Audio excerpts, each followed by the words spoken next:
ولقد بعثنا في كل أمة رسولا أن اعبدوا الله واجتنبوا الطاغوت فمنهم من هدى الله ومنهم من حقت عليه الضلالة আল্লাহ পাক রব্বুল আলামিন প্রত্যেক যুগে যুগে সমগ্র জাতির জন্য আল্লাহর পক্ষ থেকে আসমানি কিতাব নিয়ে ইসলামের দাওয়াত নিয়ে সমস্ত নবী রাসূলগণ প্রত্যেক যুগের মধ্যে আল্লাহর পক্ষ থেকে প্রেরণ করা হয়েছে। সুবহানাল্লাহ। এর মধ্যে সর্বশ্রেষ্ঠ নবী হিসেবে আমরা শ্রেষ্ঠ নবীর শ্রেষ্ঠ উম্মত হিসেবে স্বীকৃতি পেয়েছি। সুবহানাল্লাহ। সমস্ত নবী রাসূলরাই তিনটি প্রশ্ন পাস করেছেন। কয়টি প্রশ্ন? তিনটি প্রশ্ন পাস করেছেন।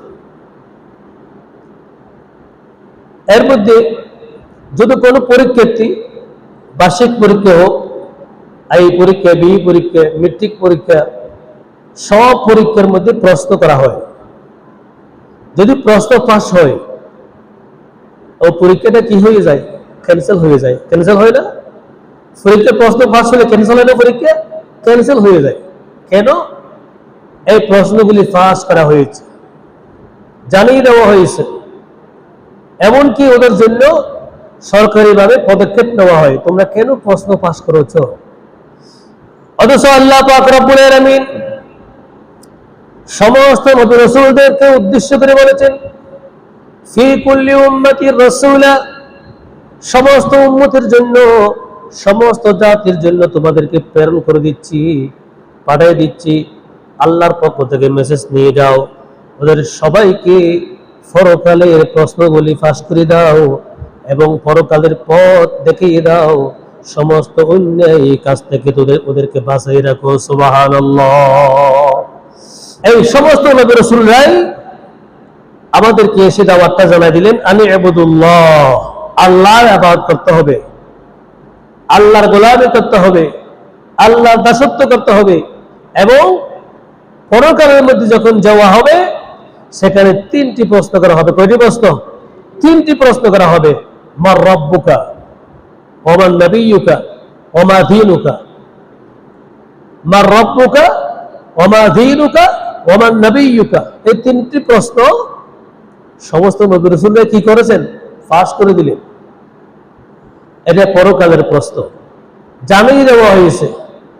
এরপরেও আমাদের মধ্যে কোনো অনুভূতি নেই। আছে? আছে? নেই। যদি পরীক্ষার প্রশ্ন পাস হয়, ছাত্র ছাত্রীদের কি অবস্থা হয়? ওরা 24টি ঘন্টা শুধু এই প্রশ্নগুলি শিখতে থাকে।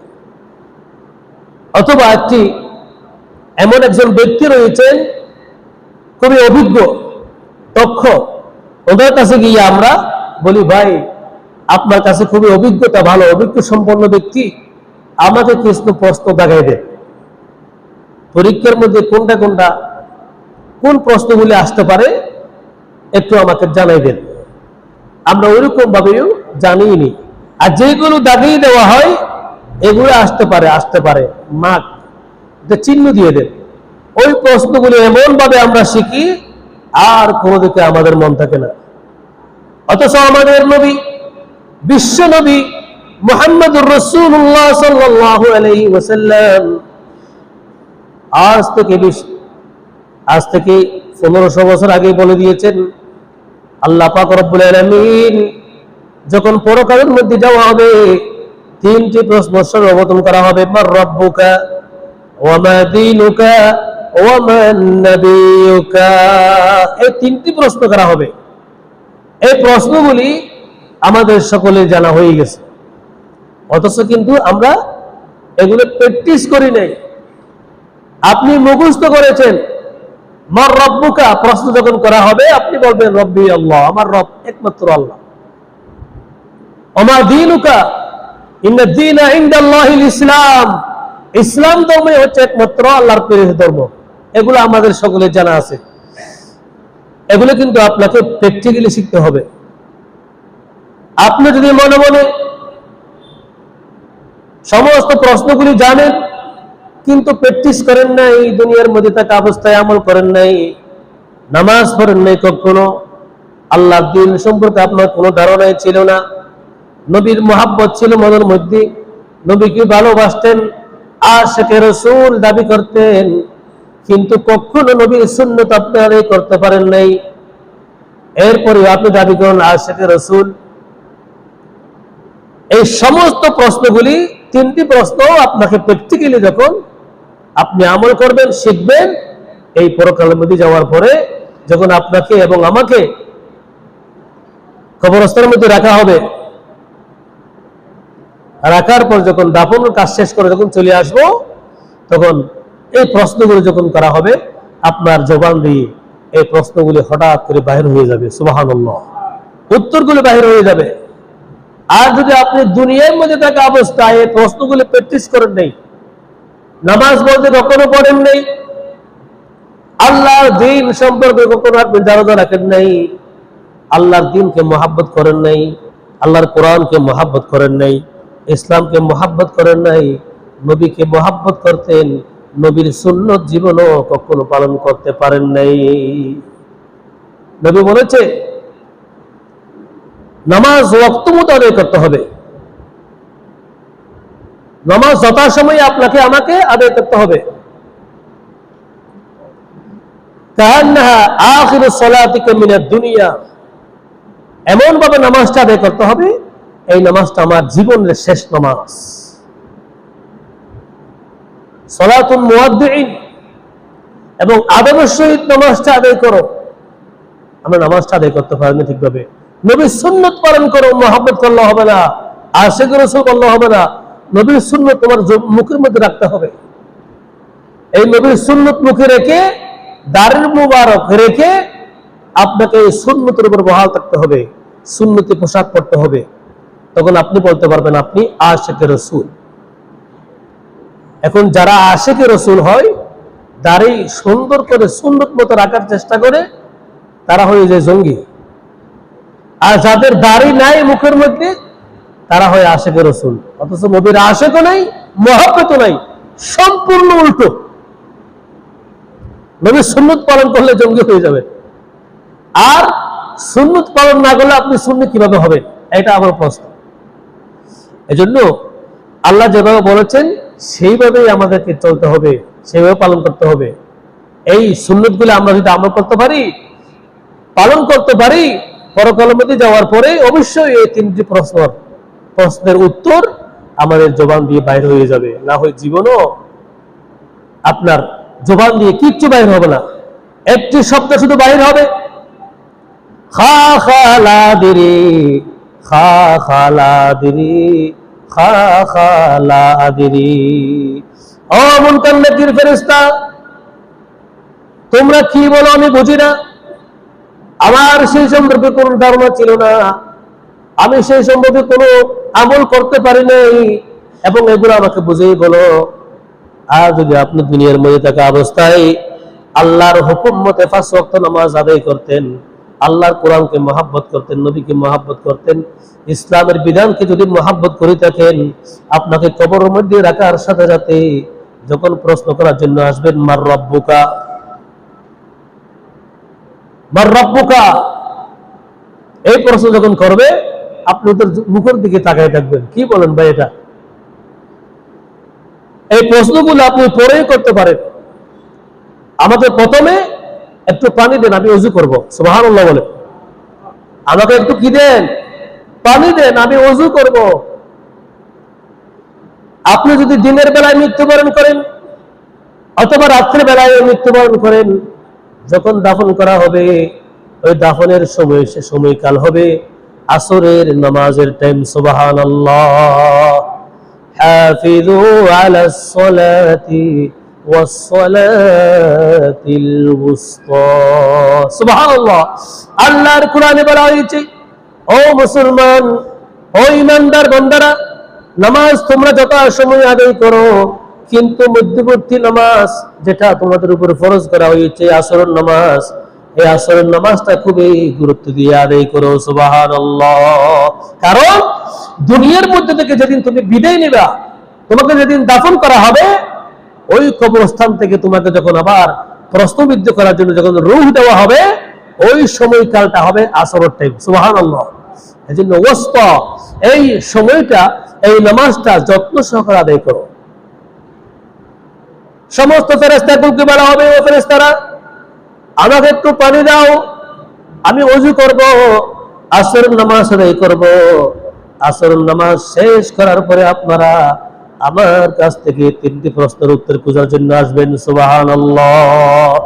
আসরের নামাজ শেষ করার পরে প্রশ্ন করার জন্য যখন আসবে, মান রাব্বুকা ওয়া মা দীনুকা ওয়া মান নাবিয়ুকা, এই প্রশ্নগুলো যখন করা হবে আপনি বলবেন, যদি আপনি 5 ওয়াক্ত নামাজ ওয়াক্ত মত আদায় করে থাকেন আপনি বলে দিবেন, ঠাস ঠাস করে উত্তর দিয়ে দিবেন, ও ফেরেশতারা আমি তো নামাজ এখনই পড়েছি এবং দুনিয়ার মধ্যে যতদিন ছিলাম ততদিন পর্যন্ত পড়েছিলাম, এই নামাজ পড়েছিলাম শুধু একমাত্র আমার আল্লাহর জন্য। সুবহানাল্লাহ, রব্বি আল্লাহ। দুনিয়ার মধ্যে যদি আপনি প্র্যাকটিস না করেন জীবনও ওই পরকালের মধ্যে গিয়ে, অনেকে বলে আমাদের কাছে এসে বলে, হুজুর একটু লিখে দেন, হাত নামা লিখে দেন। কোথায়? সিনার মধ্যে লিখে দেন। অনেকে লেখালেখি করে, দেখছেন? লিখে, এই লেখালেখি কোনো কাজে আসবে না। আপনার যত আমল আছে এই দুনিয়ায় থাকা অবস্থায় করতে হবে। পরকালের মধ্যে গিয়ে আপনি যত লেখালেখি করেন, যদি আপনি 20, 30, 100 টাকা জব করেন মেজবানের জন্য, আপনার দুনিয়ার আমলটা হবে শ্রেষ্ঠ আমল। এই দুনিয়ার মধ্যে যে আমলগুলি করবেন, আল্লাহ কোরআনে বলেছেন, মান জা বিল হাসানাতি ফালাহু আশরু আমসালিহা, প্রতিটি আমলগুলি 10 গুণ 10 গুণ বাড়তি হয়ে আপনার আমার প্রত্যেকের আমলনামায় উঠে যাবে। সুবহানাল্লাহ। আনি ইবুদুল্লাহ, সমস্ত নবীরা বলেছেন আনি ইবুদুল্লাহ, ও বান্দা তোমরা আল্লাহর গোলামি করো, কোন বান্দার গোলামি করিও না, মানুষের গোলামি করিও না, আল্লাহর গোলামি করো। ওয়াজতানিবুত তাগুত, এবং তাগুতকে বর্জন করো। যে কাজগুলি করলে তোমাকে জাহান্নাম যেতে হবে, যে কাজের মধ্যে কোনো আমল নেই, কোনো সওয়াব নেই, ওই কাজগুলি তোমরা বন্ধ করো, ওটা কখনো করিও না। ফামিনহুম মান হাদাল্লাহ, এর মধ্যে অনেকে এই দাওয়াতটা পেয়ে অনেকে সৎ পথে চলে এসেছে। ওয়ামিনহুম মান হাক্কাত আলাইহি দালালাহ, আর যারা এই কথাগুলো শোনার পরেও আসতে পারে নাই, সঠিক পথের সন্ধান খুঁজে পান নাই, ওরা হচ্ছে পথভ্রষ্ট হয়ে গেছে। ওরা কখনো এই পৃথিবীর মধ্যেও ভালো দিক পাবে না, পরকালটা ওদের জন্য অন্ধকার। নাউযুবিল্লাহি মিন যালিক। আল্লাহ পাক রব্বুল আলামিন এই পরকালের মধ্যে যাওয়ার পরে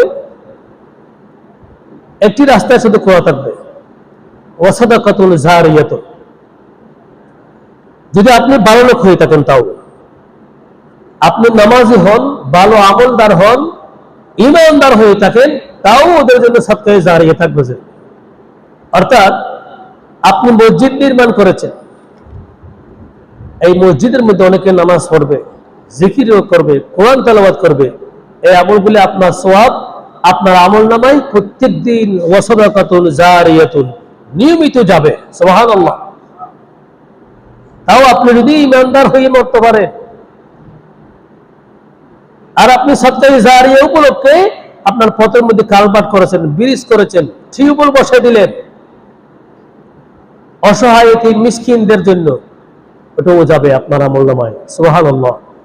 সবচেয়ে বেশি আমলদার হবেন ওই ব্যক্তি, যে ব্যক্তি দুনিয়ার মধ্যে থাকা অবস্থায় ওয়ালাদুন সালিহুন, একজন নেককার সন্তান রাখতে পারে, যেই সন্তান আপনার জন্য প্রত্যেকদিন দোয়া করবে নিয়মিত, রব্বিরহামহুমা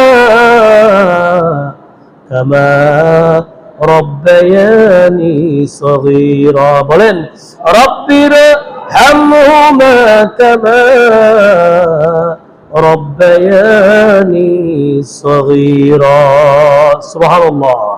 এই দোয়াটা আপনার আমার প্রত্যেকের ছেলে মেয়েরা যারা করবেন, এটা হচ্ছে সবচেয়ে বড় নেককার ব্যক্তি, যিনি দুনিয়ার মধ্যে থাকা অবস্থায় একজন ওয়ালাদুন সালেহুন নেককার সন্তান রেখে যেতে পারলো, এটাই হচ্ছে আপনার জন্য পারফেক্ট। যদি আপনি দুনিয়ার মধ্যে থাকা অবস্থায় কিছু করতে না পারেন, পরকালের জন্য কোনো কিছু করতে না পারেন, এই দুনিয়ার জীবনটাও সার্থক হলো না, পরকালটাও সার্থক হলো না। আফসোস, আপনার জীবনটাও শেষ, হায়াতটাও শেষ, দুনিয়া আশাটাও আপনার বেকার, এবং পরকালটা আপনার জন্য অন্ধকার। এটা আপনাকে বুঝে নিতে হবে। وقال رسول الله صلى الله عليه وسلم العلماء ورثة الأنبياء। আল্লাহ পাক সুবহানাহু ওয়া তাআলা আমাদের নবী বিশ্ব নবী মুহাম্মদুর রাসূলুল্লাহ সাল্লাল্লাহু আলাইহি ওয়াসাল্লামের মাধ্যমে পয়গম্বরি শেষ করেছেন। এই পৃথিবীর মধ্যে নবী আর আসবে না, সমস্ত নবীদের দায়িত্ব দিয়েছেন সমস্ত আলেম সমাজকে। আলেম সমাজের মুখে মুখে যে কথাগুলো শুনবেন, সমস্ত কথাগুলি হচ্ছে নবী রাসূলদের কথা। সুবহানাল্লাহ। এজন্য আমি বারবার বলি যাব, পড়েন আর না পড়েন, আমি তো বেশি যাব। কিয়ামতের মাঠের মধ্যে আল্লাহ পাক রব্বুল আলামিন আলেম সমাজকে আগে প্রস্তুত করবেন।